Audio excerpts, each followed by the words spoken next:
Today is Friday, April 11th. What we know about a shocking helicopter crash in New York City and the effort to bring home a Russian-American ballerina imprisoned over a $52 donation. Also, why the stock market plunged again, even after a historic rally and a positive inflation report.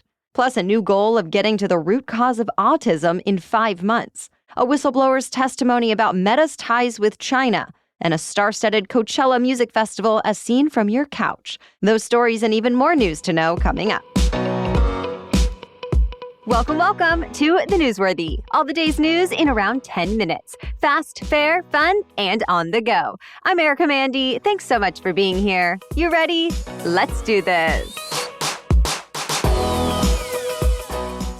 A sightseeing excursion over New York City ended in tragedy. A tourist helicopter crashed into the Hudson River, killing everyone on board. Besides the pilot, it was an executive from Siemens, his wife, and their 3 children, who were all visiting from Spain. Video posted online shows the helicopter breaking apart midair and falling into the river upside down. The chopper was operated by a tour company called New York Helicopter Charter. ABC News says it was on its 6th flight of the day, and at the time it was cloudy, but there weren't any storms in the area. At this point, it's not clear what went wrong, but federal investigators are on the way to the site of the crash, hoping to find some answers. Wall Street took another dive yesterday, erasing historic gains from just one day earlier. And just like other dramatic ups and downs from the week, economists are pointing to President Trump's trade policies. This time, it seems investors are worried specifically about the trade war between the U.S. and China, who both keep upping the stakes. Early yesterday, Trump clarified, saying he had raised tariffs on Chinese goods by a total of 145% since taking office. And China has hiked tariffs on American goods to 84%. Elsewhere, world leaders are breathing a sigh of relief, hoping they can find common ground with President Trump before the next hefty import tax goes into effect. Remember, Trump had announced a 90-day pause on higher tariffs for dozens of trading partners, with China being one of the exceptions. The White House doesn't seem to be too worried at this point about the economic fallout. As President Trump put it yesterday, quote, "We are in very good shape." His Treasury Secretary echoed that message, pointing to lower oil prices, a successful bond sale, and a better-than-expected inflation report.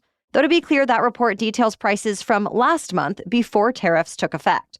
But it was overwhelmingly positive. For example, it shows gas prices dropped more than 6%. On the other hand, egg prices went up again. But when you strip out volatile food and energy prices, the core inflation last month over the last year was 2.8%. And that is the smallest yearly increase in 4 years. The Maryland father who was mistakenly deported to El Salvador last month is getting some help from the U.S. Supreme Court. The High Court ruled in his favor, saying the Trump administration must work to bring him back from a notorious Salvadoran prison. We're talking about Kilmar Abrego Garcia, who was in the U.S. legally and has no criminal record. Immigration authorities suspected he was a Venezuelan gang member, something his family says is not true. You may remember Chief Justice John Roberts had postponed a lower court's deadline to get Abrego Garcia home. So now there's nothing saying the Trump administration has to act immediately. But the U.S. Supreme Court did say the Trump administration needs to share what steps, if any, have been taken to correct this mistake that left Abrego Garcia in prison. Remember, the administration has argued it cannot do anything about the case now that the man is not in American custody. Supreme Court Justice Sonia Sotomayor criticized that argument, though, saying it implies the U.S. government can do whatever it wants without legal consequence, so long as it does so before the courts can intervene. So now another hearing in this case is set for this afternoon. In what could be a sign of mending ties, the U.S. and Russia carried out another high-profile prisoner swap. A Russian-American woman was freed from Russian custody yesterday. She was arrested last year on charges of treason while she was in Russia visiting family because she donated about $52 to Ukraine's war effort. She faced life in prison. But now she's back on American soil. In return, the U.S. released a Russian-German man who'd been in American custody on smuggling charges, and video shows he's also arrived in Russia. This is the latest in a series of high-profile prisoner exchanges Russia and the U.S. have carried out over the last 3 years. But top intelligence officials say it was a direct result of President Trump deciding not to isolate Russia. Meanwhile, Russian and American diplomats met for a second round of talks on normalizing their embassy's work, to be continued. Climate scientists say there's actually some good news for the U.S. and the rest of the world. The La Niña weather pattern has ended after only 3 months. That's good since the climate phenomenon typically means more hurricane activity in the east and deeper droughts and wildfires in the west. Experts say La Niña is also often more damaging and expensive than the opposite weather phenomenon, El Niño. But right now, the world is dealing with neither. The federal agency known as NOAA says the world is now in what's considered neutral condition. Research has found when conditions are neutral, there tends to be fewer storms. That said, there have been some neutral phases that are produced active hurricane seasons, so people are being told to prepare as usual for the hurricane season that does start in June. We have more news for you still ahead, but first, thanks to our sponsor, Quince. Vacation season is upon us, and I'm excited about it. I've got a couple smaller travel plans coming up this spring, and then a big trip planned for this summer. So now I am on the hunt for a first-class quality luggage set, but with an economy price tag. And that is actually possible thanks to Quince. I am officially eyeing their carry-on and check-in suitcase bundle in a really cute light blue color. Not only does it look stylish, but also the features seem perfect. Interior compression panels, removable laundry bags, high-performance 360-degree spinner wheels, TSA-approved lock, and more. And the glowing reviews seal the deal for me, not to mention the price tag. All Quince items are priced 50 to 80% less than similar brands. By partnering directly with top factories, Quince cuts out the cost of the middleman and passes the savings to us. And Quince only works with factories that use safe, ethical, and responsible manufacturing practices and that use premium fabrics and finishes. For your next trip, treat yourself to the luxe upgrades you deserve from Quince. Go to quince.com/newsworthy for 365-day returns plus free shipping on your order. That's QUINCE, quince.com/newsworthy to get free shipping and 365-day returns. Quince.com/newsworthy. Now back to the news.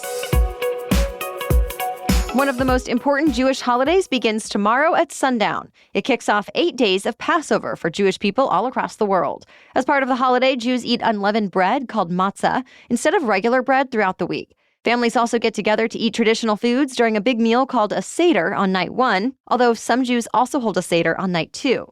By the way, this weekend, some Christians will also be celebrating Palm Sunday, marking the start of the Holy Week leading up to Easter.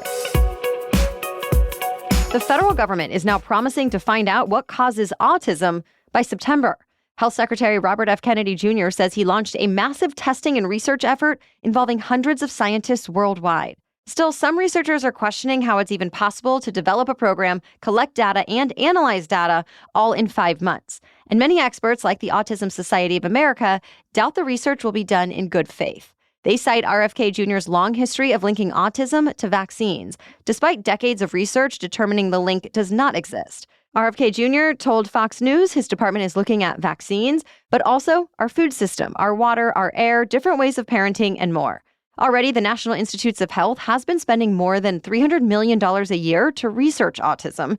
Kennedy did not say how this study would be different or which researchers would be involved, but he did call autism an epidemic, pointing out how rates have been rising in the U.S.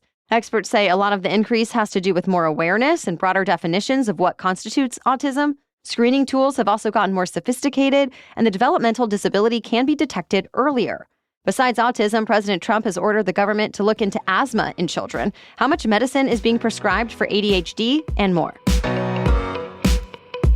Lawmakers are now demanding answers from Meta in response to some pretty serious allegations. A Meta whistleblower testified on Capitol Hill yesterday, where she accused the tech giant of betraying American values for profit. A former Meta executive told a Senate committee the company undermined U.S. national security in order to build a censored version of Facebook for the Chinese market. She testified that top executives with the social media company worked hand in glove with the Chinese government and may have exposed sensitive U.S. technology like AI to Chinese officials. She said Americans' data was also put at risk and that she has evidence of her various claims like company chat logs. In response, a Meta spokesperson says her accusations are divorced from reality and riddled with false claims, adding that Meta does not operate services in China today. The whistleblower worked at Meta from 2011 to 2017. Meta's attempts to enter China ultimately failed, and the company abandoned plans to offer Facebook and Instagram there in 2019. But reports say the company does still earn billions of dollars a year through ad sales to Chinese firms. The whistleblower is speaking publicly now after detailing her accusations in a best-selling memoir that Meta has tried to prevent her from promoting. Republican Senator Josh Hawley called out Meta CEO Mark Zuckerberg directly, demanding he testify to Congress. So stay tuned.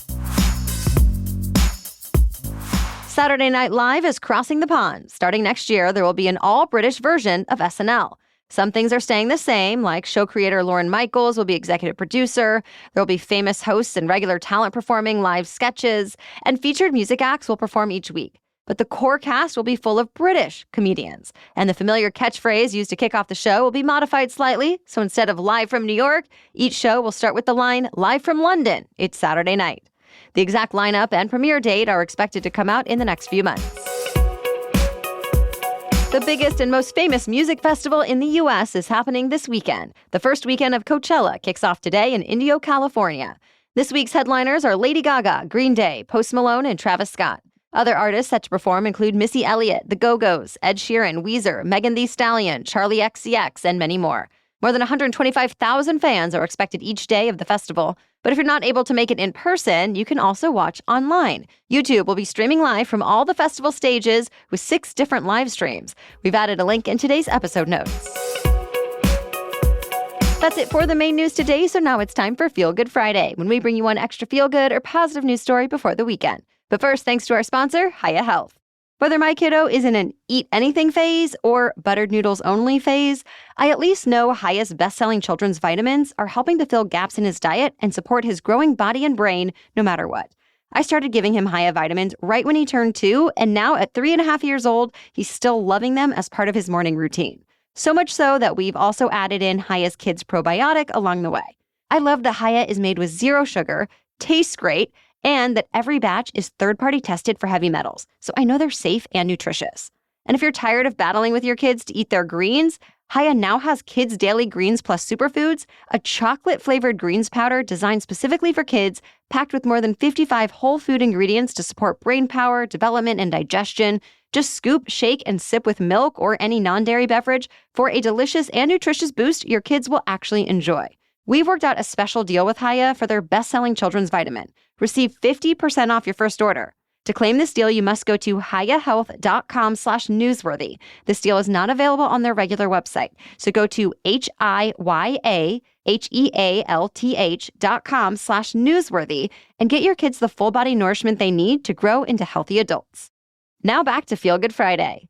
Today, we're talking about a woman in Philadelphia who works hard to get people and kindness delivered all around the city. Tracy Holmes Williams has been working in public transportation for the last 26 years. She operates a trolley where she sees hundreds of passengers a day, and she makes the most of it, trying to send each of them a positive message before they go on with their day.